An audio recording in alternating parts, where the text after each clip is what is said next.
Morning ಬ್ರೇಕ್ಫಾಸ್ಟ್‌ಗೆ idli, dosa, chapati, pulao, ಈ ಚಿತ್ರಾನ್ನ ಈ ರೀತಿಯ ತಿಂಡಿಗಳು ತಿಂದು ಬೇಜಾರಾಗಿದೆಯಾ? ಹಾಗಾದರೆ ನೋಡಿ, ಇವತ್ತು ನಾನು ನಿಮಗೆ ಕೊರಿಯನ್ ಸ್ಟೈಲಲ್ಲಿ ಸ್ಕ್ರ್ಯಾಂಬಲ್ಡ್ ಎಗ್ ರೆಸಿಪಿ ತೋರಿಸ್ತಾ ಇದ್ದೀನಿ. ತುಂಬಾ ಚೆನ್ನಾಗಿರುತ್ತೆ. ಮೊದಲಿಗೆ ಒಂದು ಬೌಲ್ ತೊಗೊಂಡು ಆ ಬೌಲಲ್ಲಿ ಒಂದು 5ರಿಂದ 6 ಮೊಟ್ಟೆ ಹಾಕ್ಕೊಂಡು ರುಚಿಗೆ ತಕ್ಕಷ್ಟು ಉಪ್ಪು ಕೂಡ ಸೇರಿಸ್ಕೊಂಡು ಚೆನ್ನಾಗಿ ಬೀಟ್ ಮಾಡ್ಕೊಬೇಕಾಗತ್ತೆ. ಎಷ್ಟು ಸಾಧ್ಯ ಆಗುತ್ತೆ ಅಷ್ಟು ಸಾಧ್ಯದವರೆಗೂ ಎಲ್ಲನೂ ಮಿಕ್ಸ್ ಆಗೋವರೆಗೂ ಬೀಟ್ ಮಾಡ್ಕೊಳ್ಳಿ. ಆಮೇಲೆ ಇಲ್ಲಿ ಮತ್ತೆ ನಾನಿಲ್ಲ ಪಕ್ಕದಲ್ಲಿ ಸ್ಟವ್ ಮೇಲೆ ಒಂದು ದಪ್ಪ ತಳ ಇರುವಂತಹ ಬಾಣಲೆ ಇಟ್ಕೊಂಡು 4ರಿಂದ 5 ಸ್ಪೂನಷ್ಟು ಎಣ್ಣೆ ಹಾಕ್ಕೊಂಡು ಎಣ್ಣೆ ಕಾದ ಮೇಲೆ ಆಲ್ರೆಡಿ ಬೀಟ್ ಮಾಡ್ಕೊಂಡಿರುವಂತಹ ಮೊಟ್ಟೆನೂ ಕೂಡ ಸೇರಿಸ್ಕೊಂಡು ಹುರ್ಕೊತಾ ಇದ್ದೀನಿ. ಫ್ರೆಂಡ್ಸ್, ನಾನು ಇದು ನಿಮಗೆ ಆಲ್ರೆಡಿ ಹೇಳ್ದಂಗೆ ಕೊರಿಯನ್ ಶೈಲಿಯ ತಿಂಡಿ ಇದು ಅಂತಲೇ ಹೇಳ್ಬೋದು. ತುಂಬಾ ಚೆನ್ನಾಗಿರುತ್ತೆ. ಎಲ್ಲ ಮಿಕ್ಸ್ ತರಕಾರಿಗಳು ಹಾಕಿಬಿಟ್ಟು ಮಾಡೋ ಅಂಥದ್ದು ಒಂದು ಒಳ್ಳೆ ಹೆಲ್ತಿ ಬ್ರೇಕ್ಫಾಸ್ಟ್ ಅಂತಲೇ ಹೇಳ್ಬೋದು. ವಾರದಲ್ಲಿ ಒಮ್ಮೆ ಆದರೂ ನೀವು ಈ ರೀತಿ ಟ್ರೈ ಮಾಡ್ಕೊಂಡು ತಿಂದು ನೋಡಿ. ಇದು ವೆಯ್ಟ್ ಲಾಸ್ಗೂ ಕೂಡ ಹೆಲ್ಪ್ ಆಗುತ್ತೆ. ಹಾಗೆ ನಿಮ್ಗೆ ಆಲ್ರೆಡಿ ಗೊತ್ತಿರೋ ಹಾಗೆ ಮೊಟ್ಟೆಯಲ್ಲಿ ಪ್ರೋಟೀನ್ ಅಂಶ ಯಥೇಚ್ಛವಾಗಿದೆ. ಇದು ಚಿಕ್ಕ ಮಕ್ಕಳಿಂದ ವಯಸ್ಸಾದವ್ರವರೆಗೂ ತುಂಬಾ ಉಪಯೋಗ ಆಗುತ್ತೆ. ದಿನಕ್ಕೊಂದು ಮೊಟ್ಟೆ ತಿನ್ನೋದ್ರಿಂದ ಅಷ್ಟು ಒಳ್ಳೆಯದಾಗುತ್ತೆ ಅಂತ ಹೇಳ್ತಾರೆ. ಅದರಲ್ಲೂ ಡಯಾಬಿಟೀಸ್ ಇರೋರಿಗೆ ಅಂತೂ ತುಂಬಾ ಒಳ್ಳೆಯದು ಅಂತಂತ ಹೇಳ್ತಾರೆ. ಮತ್ತು ಮೊಟ್ಟೆನಲ್ಲಿ ವಿಟಮಿನ್ ಡಿ ಕೂಡ ಹೊಂದಿರುತ್ತದೆ. ಇದು ಮೂಳೆಯ ಆರೋಗ್ಯವನ್ನು ಸುಧಾರಿಸುತ್ತೆ ಅಂತ ಕೂಡ ಹೇಳ್ತಾರೆ. ನೋಡಿ, ಈ ರೀತಿ ಮೊಟ್ಟೆನೆಲ್ಲ ಹುರಿದಿಟ್ಕೊಂಡ್ಬಿಟ್ಟು ನಾನು ಪಕ್ಕದಲ್ಲಿ ಎತ್ತಿಟ್ಕೊಂಡಿದ್ದೀನಿ. ಹಾಗೆ ಅದೇ ಬಾಣಲಿಗೆ ಒಂದು 3ರಿಂದ 4 ಸ್ಪೂನಷ್ಟು ಎಣ್ಣೆ ಹಾಕ್ಕೊಂಡು ಮತ್ತೆ ಒಂದು ಮೀಡಿಯಮ್ ಸೈಜ್ 2 ಈರುಳ್ಳಿನ ಉದ್ದುದ್ದ ಹೆಚ್ಚಿಟ್ಕೊಂಡಿದ್ದೀನಿ. ಹಾಗೆ 1 ಕ್ಯಾರೆಟು ಮೀಡಿಯಮ್ ಸೈಜ್ನ ಸಣ್ಣದಾಗಿ ಹೆಚ್ಚಿಟ್ಕೊಂಡಿದ್ದೀನಿ. ಇದಕ್ಕೆ ಎಷ್ಟು ತರಕಾರಿ ಸಾಧ್ಯವಾಗುತ್ತೆ ಅಷ್ಟು ತರಕಾರಿನ ನೀವು ಹಾಕ್ಬೋದು. ನಾನು ಇಲ್ಲೊಂದು 5ರಿಂದ 6 ತರಕಾರಿ ಹಾಕ್ತಾಯಿದ್ದೀನಿ. ನೀವು ಬೇರೆ ಏನು ಯಾವುದು ಬೇಕಿದ್ರೂ ಸೇರಿಸ್ಕೊಬೋದು. ಹಾಗೆ ನೋಡಿ, ಇಲ್ಲಿ ನಾನು ಬ್ರೋಕ್ಲಿ ಕೂಡ ಹಾಕ್ಕೊತಾ ಇದ್ದೀನಿ.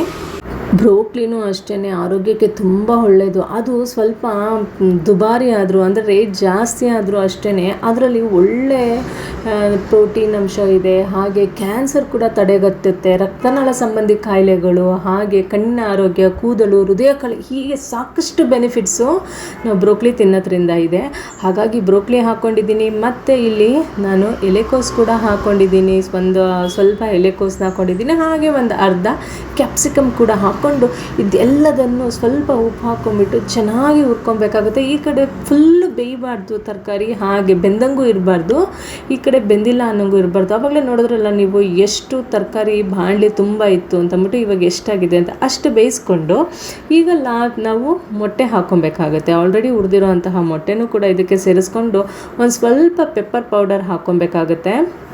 ಇಲ್ಲ ಅಂದರೆ ನೀವು ಸ್ಟಾರ್ಟಿಂಗಲ್ಲೇ ಬೇಕಿದ್ದರೆ ಗ್ರೀನ್ ಚಿಲ್ಲಿನೂ ಕೂಡ ಸಣ್ಣದಾಗಿ ಕಟ್ ಮಾಡಿಬಿಟ್ಟು ಹಾಕ್ಕೊಬೋದು. ನಾನಿಲ್ಲಿ ಹಾಕ್ಕೊತಾ ಇಲ್ಲ, ಏನೂ ಹಾಕ್ಕೊತಾ ಇಲ್ಲ, ಬರೀ ಉಪ್ಪು ಮತ್ತು ಸಾಲ್ಟು ಮತ್ತು ಪೆಪ್ಪರ್ ಇಷ್ಟನ್ನು ಮಾತ್ರ ಹಾಕ್ಕೊತಾ ಇದ್ದೀನಿ. ನಾನು ಆಲ್ರೆಡಿ ಹೇಳ್ದಂಗೆ ಇದೊಂದು ಡಯಟಿಷಿಯನ್ ಫುಡ್ಡು, ವೆಯ್ಟ್ ಲಾಸ್ಗೆ ಕೂಡ ಹೆಲ್ಪ್ ಆಗುತ್ತೆ ಅಂತ ಹೇಳಿಬಿಟ್ಟು ಈ ರೀತಿ ಮಾಡ್ತಾಯಿದ್ದೀನಿ.